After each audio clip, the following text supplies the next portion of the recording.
ಇದು ಲೀಕ್ ಅಂತ. ಸೇಮ್ ನಾವು ಈರುಳ್ಳಿಯನ್ನ ಯಾವ ರೀತಿ ಬಳಸ್ತೀವೋ ಅದೇ ರೀತಿ ಬಳಸೋದು. ಅಂದ್ರೆ ಈರುಳ್ಳಿಯನ್ನ ಯಾವ ರೀತಿ ಸಾಂಬಾರಿಗೆ ಚಟ್ನಿಗಳಿಗೆ ಎಲ್ಲ ಹಾಕ್ತಿವೋ ಇದನ್ನು ಹಂಗೆ ಹಾಕ್ಬೋದು. ಇದ್ರ ಎಲೆಯಿಂದ ಸಹ ಪಕೋಡನ್ ಮಾಡ್ಬೋದು, ಮತ್ತೆ ಸಲಾಡ್ಸಿಗೆ ಎಲ್ಲ ಹಾಕ್ಬೋದು. ಇದು ನಮ್ಮ ಊರ್ ಕಡೆ ಇಲ್ಲ, ಇದು ತಂಪು ವಾತಾವರಣ ಬೇಕು. ಪಂಜಾಬ್, ಡೆಲ್ಲಿ ಆ ಕಡೆ ಬೆಳೆಯುತ್ತೆ, ಶಿಮ್ಲಾ ಆ ಕಡೆ ಬೆಳೆಯೋ ತರಕಾರಿ. ಅದೇ ತರ ಇದು ಪ್ಯಾಟಿ ಪ್ಯಾನ್ ಅಂತ ಈ ವರ್ಷನೇ ಫಸ್ಟ್ ಟೈಮ್ ನಮ್ಮ ಯೂನಿವರ್ಸಿಟಿಲಿ ಬೆಳೆಸಿರೋದು. ಇದು ಕುಕ್ಕುರ್ಬಿಟೇಸಿಯ ಫ್ಯಾಮಿಲಿಗೆ ಸೇರಿದ್ದು. ಅಂದ್ರೆ ಕುಂಬಳಕಾಯಿ ಯಾವ ರೀತಿ ಇರುತ್ತೋ ಅದು ಯಾವ ರೀತಿ ಬಳಸ್ತೀವೋ ಅದೇ ರೀತಿ ಇದನ್ನು ಬಳಸೋದು. ಒಳಗಡೆ ತಿರುಳು ಇದು ಹಳದಿ ಬಣ್ಣ ಇರೋದಿಲ್ಲ, ಬಿಳಿ ಬಣ್ಣ ಇರುತ್ತೆ. ಜೊತೆಗೆ ಇದು ಬೀಜದಿಂದ ಅಂದ್ರೆ ಬೆಳೆಸೋದು, ಅಂದ್ರೆ ಸಸಿ ಮಾಡಿ ಬೆಳೆಸೋಂಥದ್ದು. ಬಳ್ಳಿ ಅಲ್ಲ, ಇದು ಗಿಡ. ಗಿಡಕ್ಕಾಗೋದು. ಮತ್ತೆ ಅದೇ ರೀತಿ ಸೇಮ್ ಒಳಗಡೆನು ಕೂಡ ಇದೇ ಬಿಳಿ ಪಲ್ಪೆ ಇರುತ್ತೆ. ಕರಿ, ಸಾಂಬಾರ್, ಪಲ್ಯ ಎಲ್ಲದಕ್ಕೂ ಬಳಸ್ಬೋದು. ಆಮೇಲೆ ಇದು ಸೌತೆಕಾಯಿ ಅಷ್ಟೇ. ಇದು ಬೇರೆ ವೆರೈಟಿ, ಸ್ಮಾಲ್ ವೆರೈಟಿ. ಆಮೇಲೆ ಇದು ಜುಕಿನಿ ಅಂತ ಚೈನೀಸ್ ವೆಜಿಟೇಬಲ್. ಇದನ್ನ ಸೇಮ್ ನಾವು ಸೌತೆಕಾಯಿನ ಯಾವ ರೀತಿ ಬಳಸ್ತೀವೋ ಅದೇ ರೀತಿ ಬಳಸ್ಬೋದು ಪಲ್ಯಗಳಿಗೆ, ಆಮೇಲೆ ಬರ್ಗರ್, ಪಿಜ್ಜಾಗಳಿಗೆಲ್ಲ ಬಳಸ್ತಾರೆ. ಇದು ಹಳದಿ ಬಣ್ಣ, ಇದು ಹಸಿರು ಬಣ್ಣ.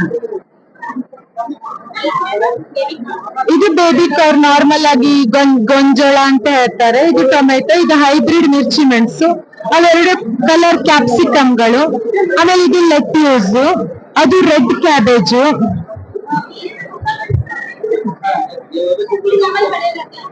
ಇದು ಬೆಳೆಯುತ್ತೆ, ಇದು ನಮ್ಮ ಯೂನಿವರ್ಸಿಟಿಲೇ ಬೆಳೆಸಿರೋದು.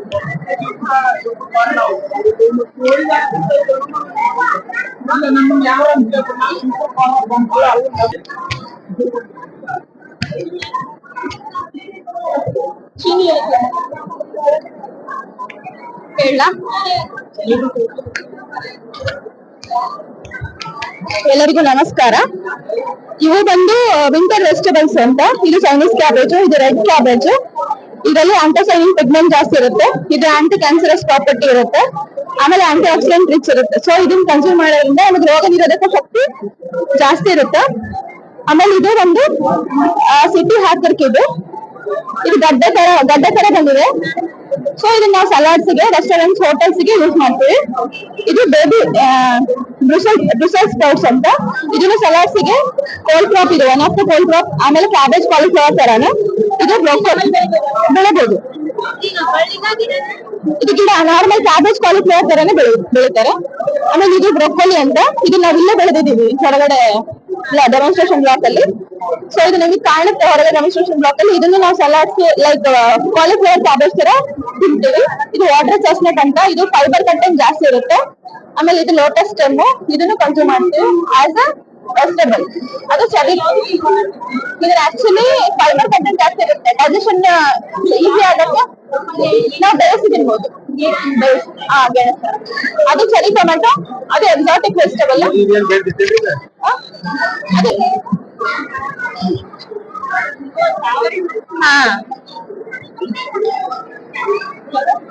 ಅಷ್ಟು ನೋಡು. ಅದು orange cauliflower, beta carotene rich ಇರುತ್ತೆ. Orange cauliflower beta carotene rich ಇರುತ್ತೆ. ಕಾಲಿಫ್ಲವರ್. Thank you.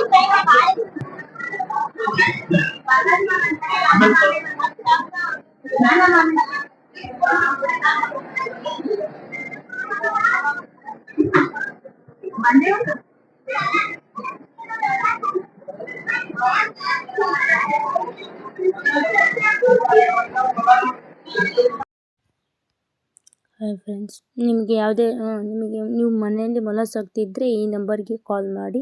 ಅವರು ನಿಮಗೆ ಮೊಲ ಮತ್ತು ಈ ಥರ ಪಕ್ಷಿಗಳನ್ನು ಕೊಡ್ತಾರೆ, ಮಾರಾಟಕ್ಕಿವೆ. ನಿಮ್ಗೆ ಬೇಕಾದರೆ ಈ ನಂಬರ್ಗೆ ಕಾಲ್ ಮಾಡಿ, ಅವರು ಕೊಡ್ತಾರೆ. ಎಷ್ಟು ಕ್ಯೂಟ್ ಆಗಿದೆ ಮೊಲಗಳು.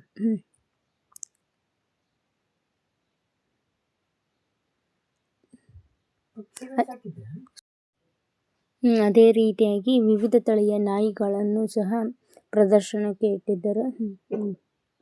ಮುಧೋಳ್ ನಾಯಿ, ಜೂಲಿ ನಾಯಿ, ಎಲ್ಲ ರೀತಿಯ ಶ್ವಾನಗಳನ್ನು ಸಹ ಪ್ರದರ್ಶನಕ್ಕೆ ಇಟ್ಟಿದ್ದಾರೆ. ಅದೇ ರೀತಿಯಾಗಿ ಇಲ್ಲಿ ವಿವಿಧ ರೀತಿಯ ಬೀಜಗಳು ಸಿಗ್ತಿವೆ. ಯಾವುದೇ ರೀತಿಯ ಬೀಜ ಆದರೂ ಇಲ್ಲಿ ಎಲ್ಲ ರೀತಿಯ ಬೀಜಗಳು ಸಿಗ್ತವೆ. ನೋಡಿ ಎಷ್ಟು ಚೆನ್ನಾಗಿ ಅಲಂಕಾರ ಮಾಡಿದ್ದಾರೆ ಗಡಿಗೆಯಿಂದಲೇ. ನೋಡಿ ಮುದೋಳ್ ನಾಯಿ. ನಿಮಗೆ ಮುದೋಳ್ ನಾಯಿ ಬೇಕಾದರೆ ಈ ನಂಬರ್ಗೆ ಕಾಂಟ್ಯಾಕ್ಟ್ ಮಾಡಿ ಕಾಲ್ ಮಾಡಿದರೆ ನಿಮಗೆ ಅವ್ರ ನಾಯಿಯನ್ನು ಕೊಡ್ತಾರೆ. ಎಷ್ಟು ಚೆನ್ನಾಗಿವೆ ನಾಯಿ. ಮುದೋಳಿನವರು ಅಂತಿದ್ರು. ಮುದೋಳ ತಾಲೂಕು ತಿಮ್ಮಾಪುರ.